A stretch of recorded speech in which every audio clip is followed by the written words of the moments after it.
ശ്രീ ഗുരുവായൂരപ്പ ശരണം. ശ്രീ ഹരിയൂരപ്പ ശരണം. സദ്ഗുരുനാഥ് ഭഗവാന് കീ ജയ്. എല്ലാ സജ്ജനങ്ങൾക്കും നമസ്കാരം. ശ്രീ വടശ്ശേരി ഹരിനമ്പൂതിരി എഴുതിയ ശ്രീമദ് ഭാഗവത മഹാപുരാണം സംജ്ഞാസംഗ്രഹം അതിൽ ആദ്യത്തെ സ്കന്ധത്തിൽ 12ാമത്തെ അധ്യായമാണ് നമുക്കിന്ന് പാരായണം ചെയ്ത് ഭഗവത്പാദത്തെങ്കിൽ സമർപ്പിക്കാനുള്ളത്. അധ്യായം 11 നമ്മൾ ഭഗവാന്റെ ദ്വാരകാപ്രവേശം കണ്ടു. ഇതിൽ വസിഷ്ഠൻ്റെ രാജ്യഭരണത്തിനെ പറ്റിയിട്ടും ആ പരീക്ഷത്തിൻ്റെ ജന്മം, ആ ബ്രാഹ്മണരൊക്കെ വന്ന് അവർക്കൊക്കെ ധാരാളം ദാനധർമ്മങ്ങളൊക്കെ ചെയ്ത് യുധിഷ്ഠിരൻ പരമാവധി എല്ലാവരെയും സന്തോഷിപ്പിച്ച് ആ ബ്രാഹ്മണർ ഈ ഉണ്ണിയുടെ പരീക്ഷത്തിൻ്റെ ജാതകം നോക്കലും അതിനെപ്പറ്റി കൃത്യമായിട്ട് പറഞ്ഞു കൊടുക്കലും അതിൽ പറയുന്ന മാതിരി അവസാനം ഭഗവത് പ്രാപ്തി ഉണ്ടാവുമെന്നും പറഞ്ഞ് അത് കേട്ടപ്പോൾ വളരെ സന്തോഷമായി യുധിഷ്ഠിരന്. ഭഗവാന്റെ അടുത്ത് എത്താൻ കഴിയുക എന്നുള്ളതിൽ അപ്പുറത്തേക്ക് എന്താ ചിന്തിക്കാനുള്ളത്? അതുണ്ട്, അതങ്ങനെയാണ് ഉണ്ടാവുക എന്ന് തീർച്ചയായും. പിന്നെ അശ്വമേധ യാഗങ്ങൾ ചെയ്യലും ആ മരത്തിൻ്റെ യാഗബാക്കി ധനം കൊണ്ട് കൃഷ്ണൻ്റെ സമീപത്തേക്ക് വരണതൊക്കെ ആയിട്ടുള്ള രംഗങ്ങളാണ് ഈ അധ്യായത്തിലുള്ളത്. നമുക്ക് ആ അധ്യായം ഒന്ന് പാരായണം ചെയ്യാം. ഓം നമോ ഭഗവതേ വാസുദേവായ. ഓം നമോ ഭഗവതേ വാസുദേവായ. ഓം നമോ ഭഗവതേ വാസുദേവായ. ശ്രീമദ് ഭാഗവത മഹാപുരാണം സംജ്ഞാസംഗ്രഹം ആദ്യത്തെ സ്കന്ധത്തിലെ 12ാമത്തെ അധ്യായം. ശ്രീ ശുകനോതി ഹരിയുടെ ലീലകൾ ശ്രീ പരീക്ഷിത്തതു കേട്ടു വിമുക്തനായി. ശ്രീധരും ഭാഗവതം കേട്ടാൽ മുക്തിയും ശ്രീലക്ഷ്മിയും വാഴും ചിത്തിൽ സദാ മുദാം. ഭാഗവതം നാം പഠിക്കണം സർവധാ, ഗർവാദികൾ വിട്ടു ശാന്തിയെ നേടുവാൻ. വർഷത്തിലേകവാരം ജ്ഞാനയജ്ഞമായി തമ്പുരാനിൽ ലയം നേടാനായി ചെയ്യണം.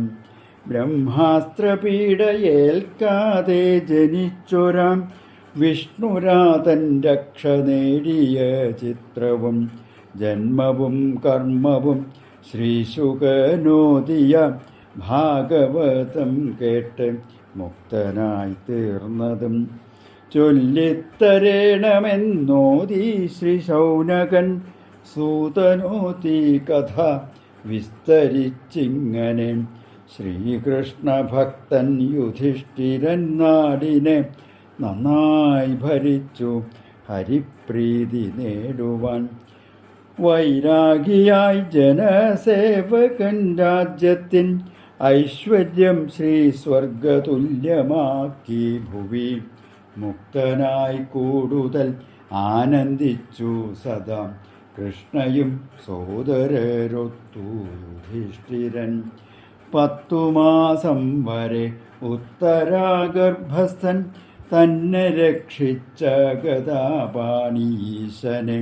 ശ്യാമളവർണ്ണനാം പീതവാസസ്സിനെ 4 കൈ സുന്ദരൻ വൃത്തിയിലുറച്ചുപോയി. കാലമായുണ്ണിയെ പെറ്റു സതിയുടൻ ധൗമ്യകൃപാദികൾ ജാതകർമാദികൾ ചെയ്തു യുധിഷ്ഠിരൻ. ദാനധർമാദിയം പേരിട്ടു വിഷ്ണുരാതൻ പരീക്ഷിത്തതാം. ജാതകം വായിച്ചു ജ്യോതിഷി ചൊല്ലിനാൻ. ഇക്ഷ്വാകുതുല്യനായി ശ്രീരാമതുല്യനായി ദാനശീലൻ ശിബി ശ്രേഷ്ഠൻ ഭരതനും. 2 അർജുനന്മാർ ഭരതനും തുല്യനായി. അഗ്നിഹിമാവാൻ കടൽ സിംഹം ഭൂവിനും ഉള്ള കഴിവുകളുണ്ടാവും നിശ്ചയം. ആശ്രിതവത്സലൻ ആശുതോഷൻ ഭക്തൻ ധാർമ്മികൻ പ്രഹ്ലാദതുല്യൻ ബലീസമൻ. വെല്ലും കലിയെ നിയന്ത്രിക്കും ശാസകൻ പിന്നീട് ബ്രാഹ്മണാം ശാപമേൽക്കും നൃപാം തക്ഷകദംശത്താൽ മൃത്യു വരിച്ചിടാൻ പക്ഷേ അതിന്മുമ്പ് മുക്തനാക്കും ഹരി. അന്ത്യത്തിൽ ഭാഗവതത്തെ ശ്രവിച്ചിടും കൃഷ്ണനിൽ ചേർന്നിടും ബ്രഹ്മമായി തീർന്നിടും. സംതൃപ്തനായി യുധിഷ്ഠിരൻ നല്ലപോൽ ദാനങ്ങൾ ചെയ്തു അനുഗ്രഹമേൽക്കുവാൻ. വിപ്രരും പൗരരും തുഷ്ടരായുണ്ണിയാൽ ഉണ്ണി തിരഞ്ഞുതാൻ ഗർഭത്തിൽ കണ്ടൊരായീശനെ മർത്യരിൽ. അപ്പോൾ പരീക്ഷിത്തായി വിഷ്ണുവാൽ രക്ഷിതൻ വിഷ്ണുരാതൻ തഥാ. യുദ്ധത്തിൻ പാപം കളയാൻ യുധിഷ്ഠിരൻ 3 അശ്വമേധങ്ങൾ ചെയ്തു മരുത്തൻ്റെ യാഗമാക്കി കൃഷ്ണനോധി വരുത്തിയും. കൃഷ്ണൻ്റെ രക്ഷയിൽ ധർമ്മപുത്രർ മുതാം സ്വർണവും ഭൂമിയും ദാനം ചെയ്തു നൃപൻ. ശ്രീകൃഷ്ണ രക്ഷയിൽ യാഗം സഫലമായി. പിന്നെ സഖാവായ അർജുനനുമൊത്ത് ദ്വാരകയ്ക്കെത്തിയിരുവരും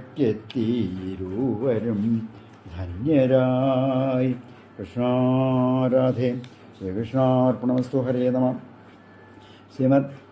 ഇത് ശ്രീമദ് ഭാഗവതം സംജ്ഞാസംഗ്രഹം 1-ാമത്തെ സ്കന്ധത്തിലെ 12-ാമത്തെ അധ്യായം സമാപ്തം. സർവത്ര ഗോവിന്ദനാമ സങ്കീർത്തനം. ഗോവിന്ദ ഗോവിന്ദ. ഹരയേ നമ. ഹരയേ നമ. ഹരയേ നമ.